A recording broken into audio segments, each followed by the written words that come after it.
Panasonic 16-35 review for video shooters. Matt here from Reflex Films. I shoot commercially on the Panasonic S5 and have been shooting the GH series since the GH1 came out. While I used both the GH and the S series, I've recently become quite addicted to the dynamic range and look that the S series delivers in video for both my clients and my personal work.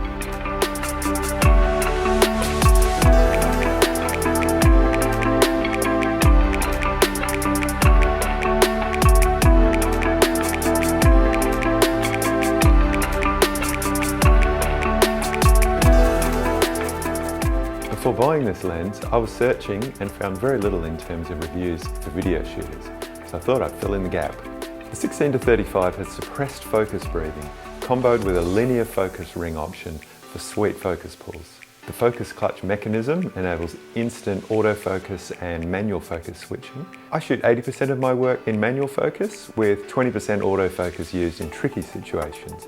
It's a dust and splash resistant design that withstands heavy field use. But recently I had the sprinklers come on in the middle of a time lapse on a building site, so you need weatherproofing because you're getting put into all sorts of situations. Now I'm lucky enough to have the holy trinity of Panasonic L series glass, the 70-200 f4, the 24-70 f2.8 and now the 16-35. The 16-35 is typically used for real estate to make the room look expansive shots. With the S5, the 16-35 balances easily on my Zhiyun Weebill S.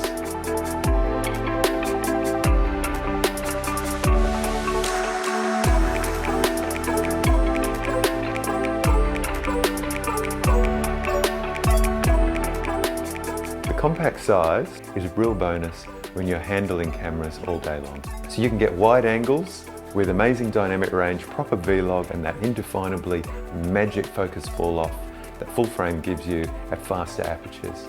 To show you what the 16-35 looks like up close at 35mm, here are some shots of the lens I shot 16-35 product shots with, the venerable Sigma 16 f1.4 on the GH5. I shot these at both 16 and 35mm to give you an idea of the look and focus fall off at f4 on full frame. And this piece to camera is actually being shot at 35mm at f4.